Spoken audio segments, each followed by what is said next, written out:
மலையோரக் காடில் ஒரு 70 வயது ஏழை முதியவர் நடந்து செல்கிறார். கையில் ஒரு மரக்குச்சி. இரவு நேரம். கடும் மழை, மின்னல், இடி.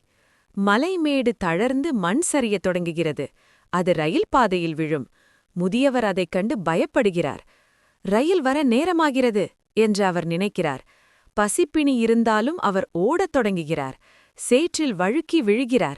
ஆனால் மீண்டும் எழுந்து ஓடுகிறார். ரயில் தூரத்தில் வருகிறது. முதியவர் விளக்கேற்றியை மேலே தூக்கி ஆட்டுகிறார். ரயில் டிரைவர் அதைக் கண்டு பிரேக் அடிக்கிறார். ரயில் நிலச்சரிவிற்கு முன்பே நின்று விடுகிறது. பயணிகள் அனைவரும் வெளியே வரும். அவர்கள் அதிர்ச்சி, நன்றி, உணர்ச்சி கலந்த முகத்துடன் முதியவரை பார்க்கிறார்கள். டிரைவர் அவரை அணைத்து நன்றி சொல்கிறார். அனைவரும் முதியவரை ஒரு ஹீரோவாக பார்க்கிறார்கள். நீங்கள் எங்களின் உயிரை காப்பாத்திட்டீங்க.